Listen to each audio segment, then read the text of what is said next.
नमस्कार दोस्तों, हमारे YouTube channel Sainwal classes for Uttarakhand में आप सभी का हार्दिक स्वागत है।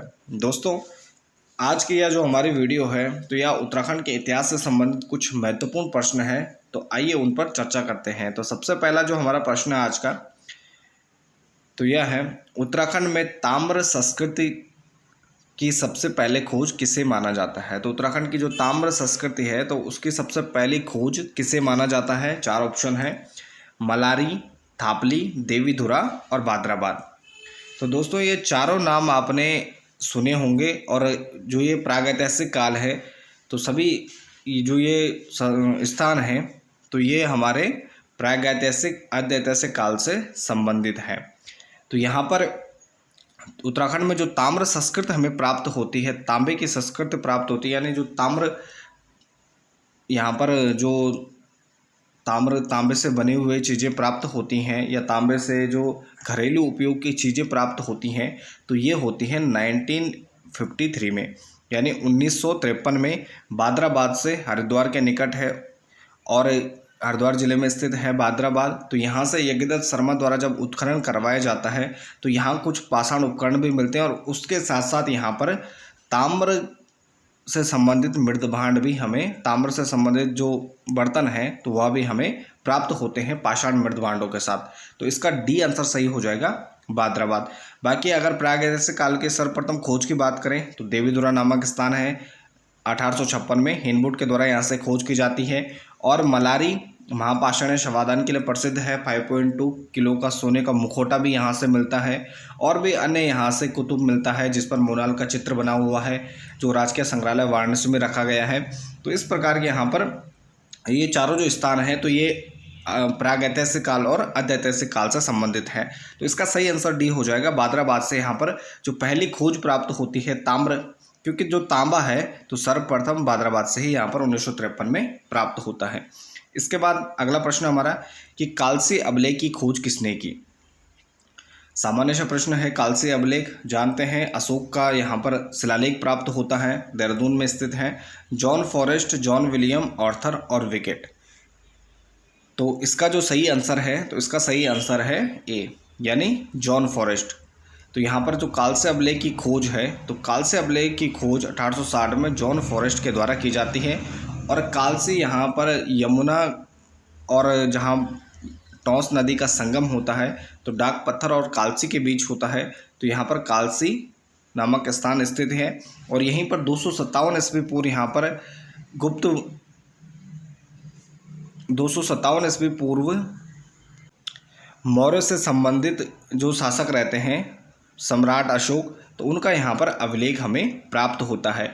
और यह जो टाइम पीरियड की अगर हम बात करें तो उत्तराखंड में उस समय कुनिंदों का शासन रहता है और उनका दूसरा चरण प्रारंभ होता है। तो माना जाता है यहाँ पर जो कालसी अभिलेख है तो इससे यहाँ पर जो इतिहासकार हैं तो यह अनुमान लगाते हैं कि जो यह उत्तराखंड का क्षेत्र है यह लगभग जो सम्राट अशोक है तो यानी जो मौर्य शासन था तो उसके अधीन उत्तराखंड का काफ़ी कुछ भाग मौर्यों के अधीन था। तो कालसी अभिलेख की खोज की अगर हम बात करें तो जॉन फॉरेस्ट के द्वारा 1860 में की जाती है और सम्राट अशोक ने 257 ईस्वी पूर्व यह स्थापित किया था। तो इस क्षेत्र को यहाँ पर अपरांत और यहाँ के निवासियों को पुलिंद इसमें कहा गया है। और जो यह अभिलेख है इसमें हाथी का चित्र बना हुआ है और इसमें कहा गया है कि इस क्षेत्र के सभी मनुष्यों और पशुओं के लिए चिकित्सा की व्यवस्था की गई है और हिंसा को त्यागने और अहिंसा को अपनाने की बात इसमें कही गई है। इसके बाद नेक्स्ट क्वेश्चन हमारा, किस प्रागैतिहासिक स्थल से सींगों का मुखौटा पहना हुआ आदमी प्राप्त हुआ है। तो वह कौन सा स्थल है जहाँ से, प्रागैतिहासिक स्थल है जहाँ से सींगों का मुखौटा पहना हुआ आदमी प्राप्त हुआ है। तो इसका सही आंसर हो जाएगा ऑप्शन डी, यानी जो हटवाल घोड़ा है अल्मोड़ा में, तो यहाँ से सींगों का मुखौटा पहना हुआ एक आदमी सा प्रतीत होता है, यानी जो चित्र है तो वह प्रागैतिहासिक कालीन यहाँ पर चित्र बना हुआ है और यहाँ पर सींगों सा मुखौटा पहना हुआ आदमी प्राप्त होता है। बाकी जो अन्य स्थान हैं तो उनमें पशुओं के, मनुष्यों के चित्र हमें प्राप्त होते हैं और मलारी से कोई चित्र प्राप्त, शैल चित्र प्राप्त नहीं होता है। यहाँ से महापाषाणीय संवादान प्राप्त होते हैं। उसके अलावा अन्य जो मृद भांड हैं और पाषाण उपकरण हैं तो यह मलारे से प्राप्त होते हैं। तो इसका सही आंसर डी हो जाएगा, हटवाल घोड़ा। इसके बाद अगला प्रश्न है कि कौन सा महाजनपद उत्तराखंड के भूभाग के अंतर्गत आता था। तो इसका सही आंसर है डी, पांचाल। तो जो पांचाल जनपद है उसे उत्तराखंड के भूभाग के अंतर्गत या उत्तराखंड को उसमें माना जाता है।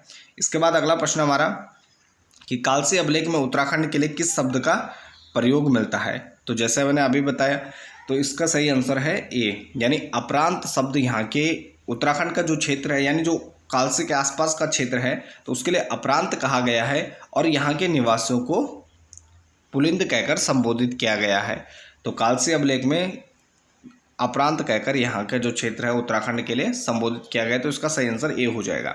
इसके बाद है कि किस प्रागैतिहासिक स्थल से कांसे की कटोरी प्राप्त होती है। तो वह कौन सा स्थल है जहाँ से कांसे की कटोरी प्राप्त होती है। पहला है गागरी गोल, थापली, द्वाराहाट, यहाँ पर घाट लिखा द्वाराहाट, और अंतिम है मलारी। तो इसका सही आंसर है डी, मलारी। तो यानी उत्तराखंड का जो मलारी नामक स्थल है प्रागैतिहासिक काल से जुड़ा हुआ है, महापाषाण शवाधान यहाँ से प्राप्त होते हैं और उनके साथ यहाँ पर जो दैनिक उपयोग के बर्तन हैं या चीज़ें हैं वह भी यहाँ से प्राप्त होते हैं। तो यहाँ से कांसे की कटोरी भी प्राप्त होती है मलारी शवाधान से। इसके बाद अगला प्रश्न है कि उत्तराखंड से संबंधित प्रथम पुरातात्विक खोज किसे माना जाता है। गोरखिया उडियार चमोली, दूसरा मलारी चमोली, तीसरा लखू उडियार अल्मोड़ा और अंतिम है देवीधुरा कप मार्क्स। तो इसका जो सही आंसर है, तो इसका सही आंसर हो जाएगा डी, 1856 में हेनवुड के द्वारा यहाँ पर जो कप मार्क्स हैं तो उनकी खोज की जाती है और देवीधुरा यहाँ से महापाषाण शवाधान भी हमें प्राप्त होते।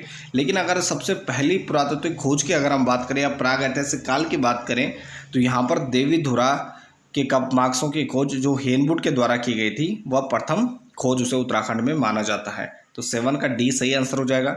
इसके बाद नेक्स्ट क्वेश्चन हमारा कि लाखा मंडल जो शिलालेख है, लाखा मंडल में जो खंडित शिलालेख है वह किससे संबंधित है। तो लाखा मंडल शिलालेख किससे संबंधित है। लाखा मंडल जो शिलालेख है, पहला ऑप्शन है अजयपाल, दूसरा तेलुरौंतली, तीसरा कर्णावती और अंतिम में छागलेश वंश।